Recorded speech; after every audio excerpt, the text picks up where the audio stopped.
En fait, notre culte pourrait s'arrêter là. Et ce que l'on a entendu de l'œuvre de Christ est suffisant. Et on est là pour ça, on est là pour lui. Et que vraiment le sens de nos cultes soit focalisé sur la personne et l'œuvre de Christ. Et c'est le sens de la fin de la première épître de Jean. On a commencé ce parcours dans la première épître de Jean il y a déjà plusieurs dimanches et on le termine aujourd'hui. Enfin, on termine ce parcours.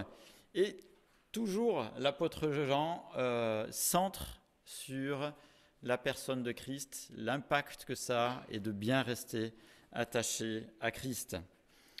Et la dernière fois, on a vu qu'en plus du témoignage des contemporains de Jésus, Dieu lui-même a rendu témoignage de Jésus et a dit que Jésus est le Fils de Dieu, le Messie.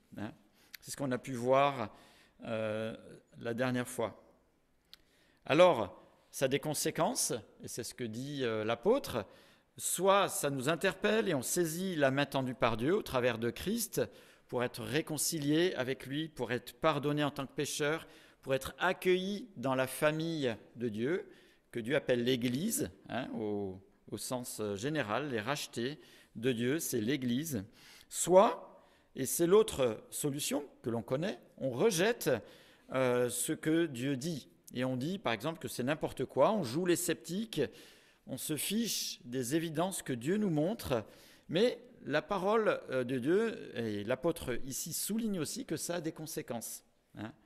Rejeter les faits évidents de Dieu, c'est faire Dieu menteur. Et c'est ce que nous ont montré les versets la dernière fois. Alors je reprends la lecture, et ça va nous être affiché. Merci Cyril. Donc on est au dernier chapitre, chapitre 5, et je reprends la lecture à partir du verset 9 pour être bien dans le fil du développement de l'apôtre. Si nous recevons le témoignage des hommes, reconnaissons que le témoignage de Dieu est plus grand, car c'est le témoignage de Dieu, celui qu'il a rendu à propos de son Fils. Celui qui croit au Fils de Dieu possède ce témoignage en lui-même.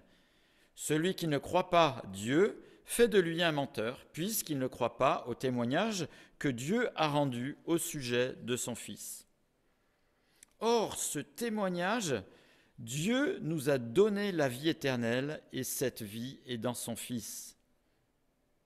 Celui qui a le Fils a la vie. Celui qui n'a pas le Fils n'a pas la vie. Je vous écris cela à vous qui croyez au nom du Fils de Dieu, afin que vous sachiez que vous avez la vie éternelle et que vous continuiez à croire au nom du Fils de Dieu. Nous avons auprès de lui cette assurance. Si nous demandons quelque chose conformément à sa volonté, il nous écoute. Et si nous savons qu'il nous écoute, quelle que soit notre demande, nous savons que nous possédons ce que nous lui avons demandé.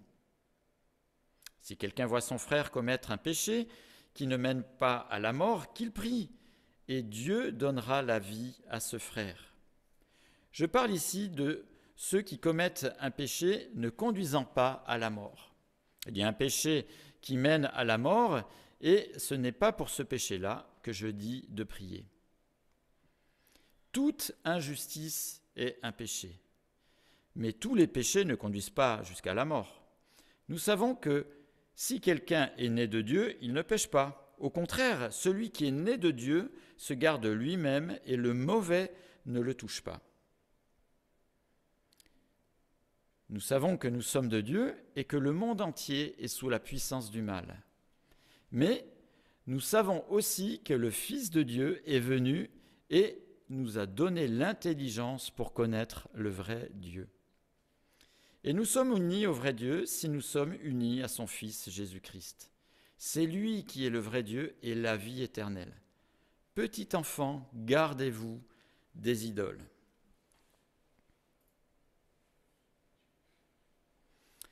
L'apôtre ici continue exactement à suivre la même ligne, les conséquences d'être attaché à Christ, les conséquences de ne pas être attaché à Christ.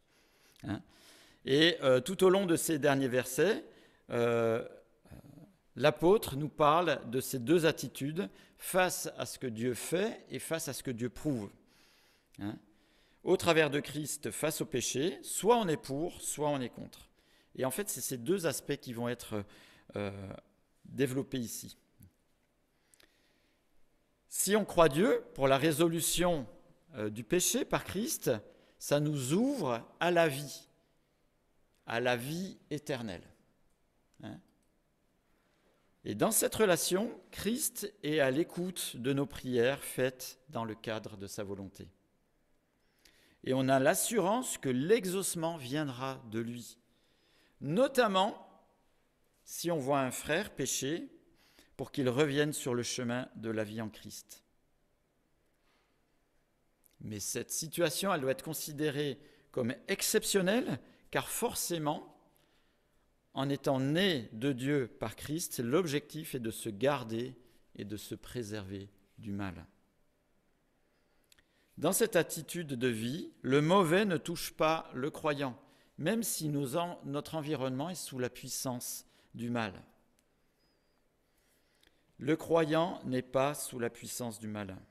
Alors, on peut se réjouir parce que Jésus a ouvert lui-même l'intelligence pour vraiment connaître l'Éternel. Et nous pouvons être unis à l'Éternel par Christ. Il est lui-même le Dieu véritable, la vie éternelle. D'un autre côté, si on ne croit pas Dieu pour ce qu'il a fait pour résoudre le péché par Christ, qui ouvre à la vie et à la vie éternelle, on fait de Dieu un menteur. On n'a pas la vie éternelle. Même la prière du croyant ne peut forcer la décision pour Christ, contre la volonté de cette personne. Refuser la main tendue de Dieu est une attitude de péché qui mène à la mort, en opposition à la vie qui vient de l'attachement à Christ. Le refus de Christ nous laisse sous la puissance du malin et démunis face à lui.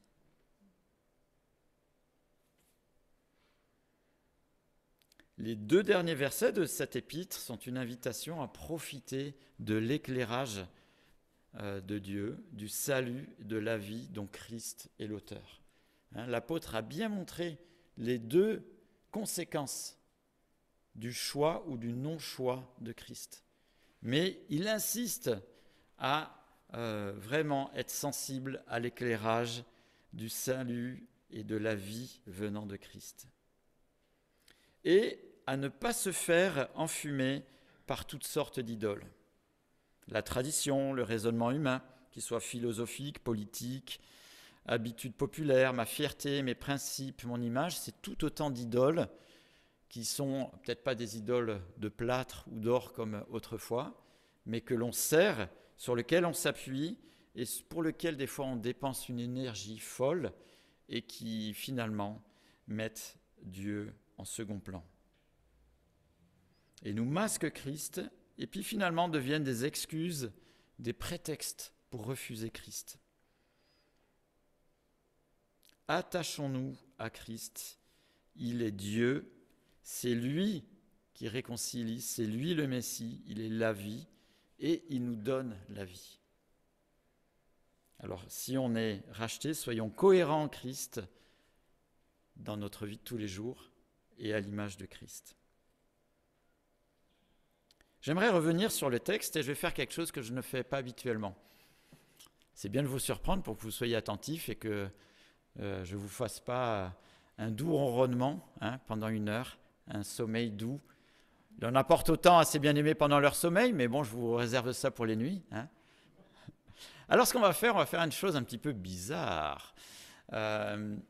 Cyril va afficher le texte à partir du verset 12, et puis vous allez lire le verset, et puis moi je vais vous donner un petit peu ce que ça m'a évoqué.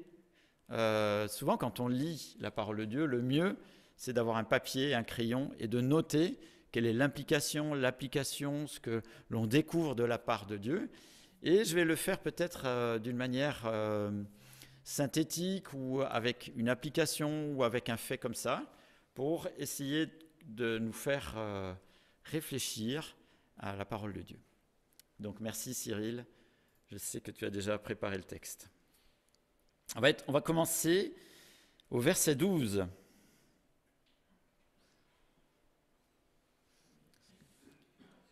Voilà.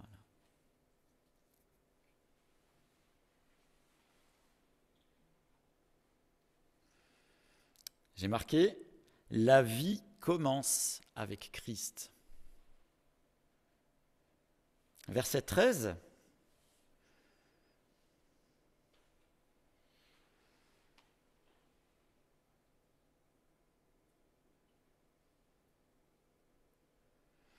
Par la Bible, Dieu nous donne l'occasion de croire en Christ et par lui d'être certain d'avoir la vie éternelle. Au verset 14,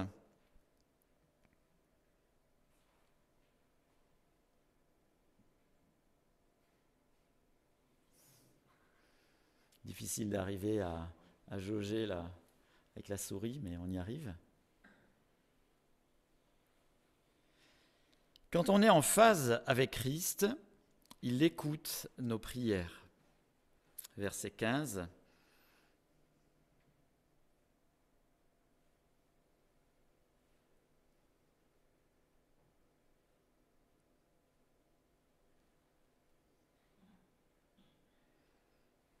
L'exaucement vient de lui. Prions avec foi en voyant l'exaucement déjà là. Première partie du verset 16.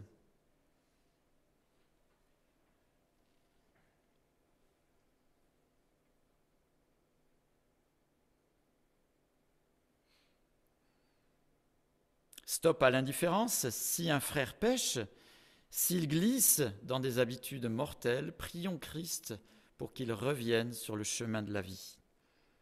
Verset 16, la deuxième partie, le verset 17.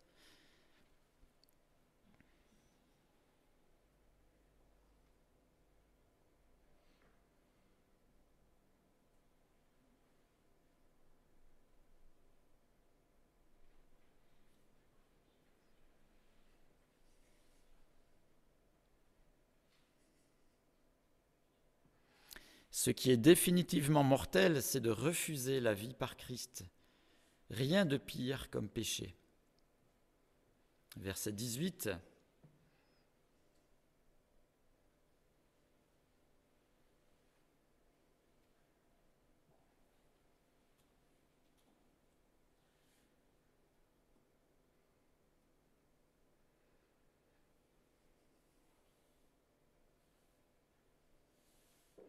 La meilleure garantie face au diable, c'est d'être enfant de Dieu par Christ. La meilleure garantie du croyant face au diable, c'est de fuir le péché pour ressembler à Christ.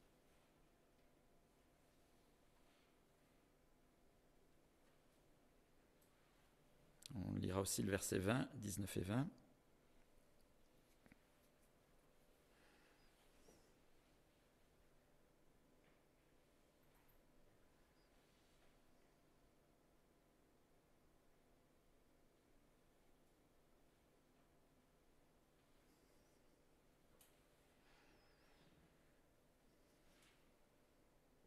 Tout notre environnement nous empêche de comprendre Dieu parce qu'il est sous l'inspiration du malin. Heureusement que Jésus nous a donné la capacité de comprendre Dieu.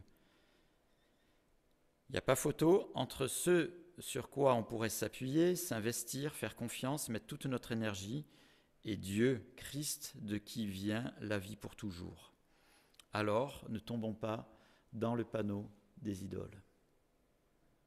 Je crois que c'était la fin. Voilà, c'est lui le vrai Dieu. C'est lui la vie éternelle. Petit enfant, gardez-vous des idoles. La chose la plus importante de ce passage, ce sont ces quelques mots finaux qui pointent sur la personne de Christ. On peut réfléchir beaucoup sur ce que l'on fait, etc. Mais la parole de Dieu nous parle en premier de lui, de qui il est, de sa grandeur et de son œuvre. Et on va avoir un temps de recueillement musical par rapport à tout ce qui représente la personne de Dieu. Pendant ce temps musical, peut-être que l'un ou l'autre verset vous viendrait justement, qui illustre la fin de cette épître, qui pointe sur la grandeur de ce que Dieu a fait au travers de Christ. Christ est Dieu, Christ est la vie, Christ est la vie éternelle et nous pouvons y avoir accès par lui. Donc pendant que Shelby va jouer un morceau de musique, si un texte biblique vous vient, alors pour nous ici dans la salle, vous pouvez le chercher et vous aurez l'occasion de pouvoir venir le lire ici, en écho justement à ce que évoque justement le texte qu'on a lu ce matin, surtout sur la personne de Christ et de son œuvre. Puis pour vous qui êtes derrière l'écran, vous pouvez nous envoyer la référence en tapant, vous avez le chat sur lequel vous pouvez envoyer la référence et on les lira ici. Hélène qui est derrière recueillera les références et on pourra aussi les lire. Donc on aura un temps de recueillement. Si un texte vous vient, n'hésitez pas et puis on aura l'occasion de pouvoir le partager ici.